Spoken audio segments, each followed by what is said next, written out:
Ladies and gentlemen, today this matter that we want to talk about is a very, very serious matter. So don't go anywhere. Just sit down like that. You see me so? Sit down like that and listen to what I'm about to say.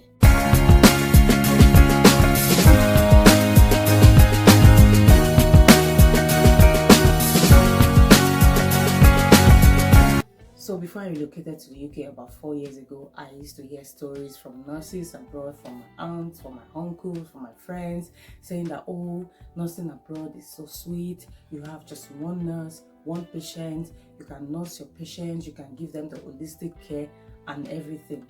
Today, I want you to be the judge of the matter because I'm going to tell you wetin my eyes don't see as a nurse in the UK for less than 5 years. Okay? We are going to dissect the matter. Let me just speak this in Yoruba to make it sweeter. We are going to see whether it is actually sweeter here abroad or it is okay, just okay from wherever, you're coming from. So the first thing that shocked me, that shocked me well when I entered the world was like, oh my God, it is not one nurse to one patient. The only place that you find one patient to a nurse or two patients to a nurse is if you are working in the intensive care unit. You're a critical care nurse, then you can have that. But on a general ward, my brothers and sisters, it is 8, sometimes 10, sometimes 12 patients to one nurse. So you see that thing that they were telling us that time, brothers and sisters, this is a pure scam. It is a lie. It is not one nurse to a patient. Generally speaking, it is about 10 patients to a nurse, and you're expected to do the holistic care, everything possible for that patient, for each of your patients. So on the brighter side, the patients here, they get to receive better care in terms of they're receiving holistic care. So when we talk about looking after patients here in the UK or in other Western countries in the world, we actually look after every part of the patient and even the relatives as an extension. So you talk about having doctors on the unit, you have pharmacists, you have dietitians, you have physiotherapists, occupational therapists, you have all different, we call it the MDT, so multidisciplinary team. So every day we have a meeting, we talk about, okay, the diet of the patient, how are they coping, how will they continue to feed and cope better when they get home.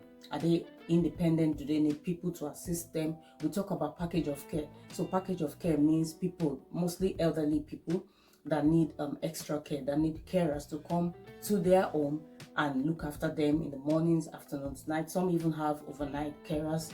We engage with the pharmacist, what medication they will be needing when they're going home. We talk about the condition of the patient's home, how conducive it is, how it will help them, to be more independent when they're at home. So we, sometimes go to the extent, not even sometimes, many times, the physios, they go out to the patient's home before discharge to look around, it's called access visits, to look around to see what equipments they may need, talking about things like commode, how to use it for themselves for toileting, talking about stair lifts, talking about Zimmer frames to help them to mobilize from one point to another point. So all these things are put in place. But the downside or the disadvantage of this is that many patients, though they are medically fit for discharge, they have to remain in hospital because the condition of their home or the package of care or whatever social services that they need is not yet in place.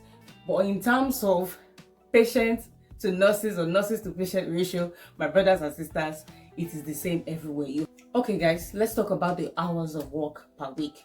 So basically we work 37.5 hours per week. So this can be as days or nights, or you do early shifts, you do late shifts. So basically a 12-hour or 13-hour shift starts from, in most places, in most hospitals, 7:30 a.m. to 8:30 p.m. That's a long day.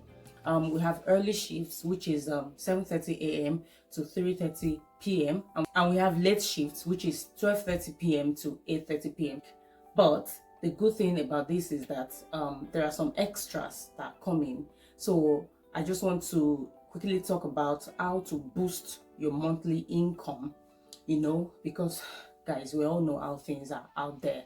Inflation, people are that are looking up to you, dependent on you and all of that. And of course, you're living in the abroad, so you're supposed to have, money. You're supposed to be able to help. And basically, if you work night shifts, you earn more, because it's like and they pay you for the inconvenience, because everybody wants to sleep in their bed, right?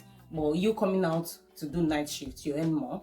You earn more on bank holidays, right? So bank holiday, for people that don't know, is a public holiday. So if you say you want to work extra shift on a public holiday, or you're actually put on duty on a public holiday, you're going to get that extra pay at the end of the month.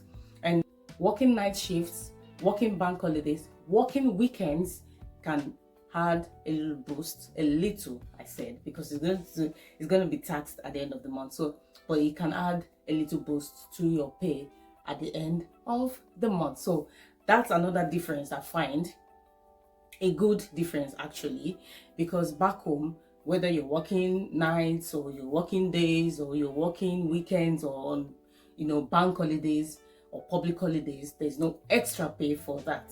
We all earn the same money at the end of the month. This one I want to talk about is going to shake the tables a little bit, but I apologize in advance, okay, for our, our matrons. Shout out to the matrons out there in Nigeria.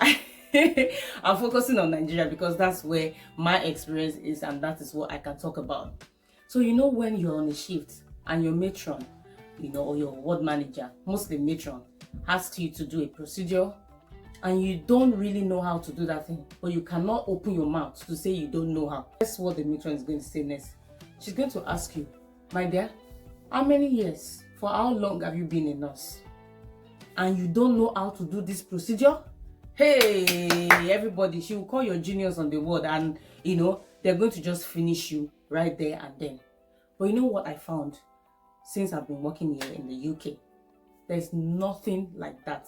No one, absolutely no one, can shame you for not knowing how to do something.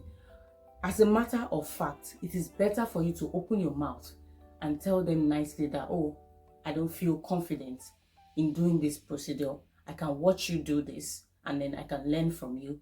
It's better to say that rather than you, in fear or whatever reason, you go ahead and do it and you do the wrong thing and you cause harm to your colleagues or to the patient, especially to the patient.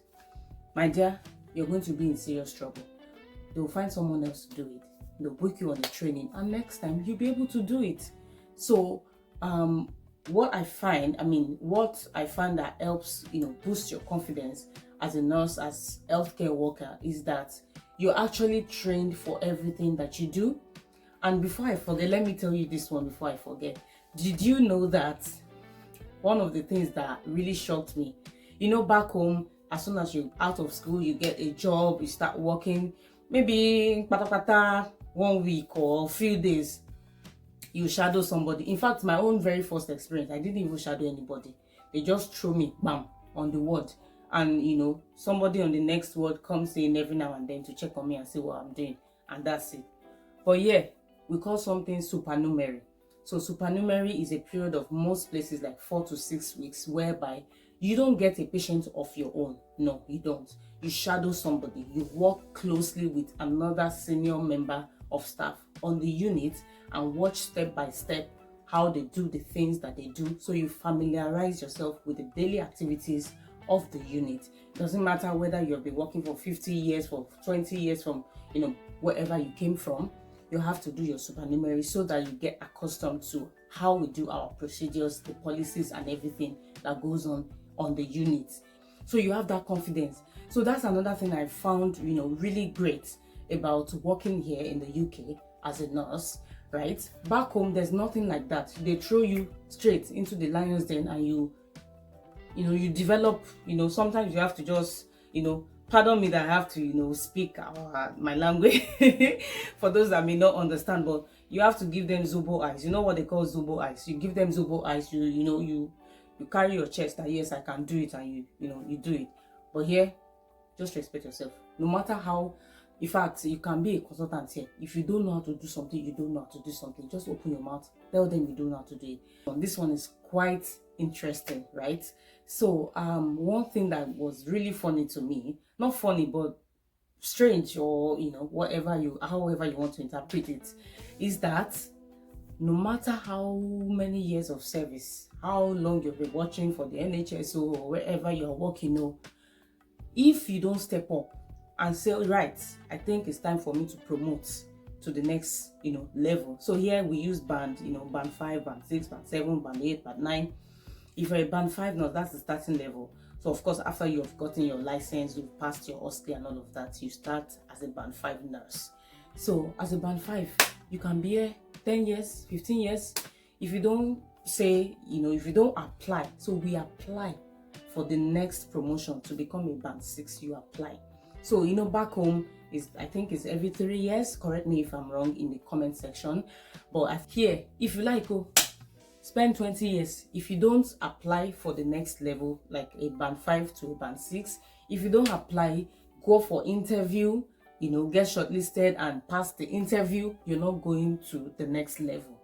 And also, even if you've spent only 1 year and you can prove, by the way you do your work and the trainings you've gone for and all of that you're ready to get to the band 6, to the next level, you apply for the job, you do your interview, you pass your interview, that's it. Promotion, doesn't depend on your years of service or your age or whatever. No, it doesn't. It depends on what you have up here, how confident you are. Generally speaking, nobody's going to force you to go to take that next step. You just have to feel confident in yourself, and go for it. So that's another interesting, difference I found between working as a nurse in Nigeria and working here in the UK. So please drop in your comments, and let me see what you've found, in your own experiences. You may not even be a nurse or a healthcare worker, or generally speaking, what was really shocking to you, what stood out to you, when you initially relocated abroad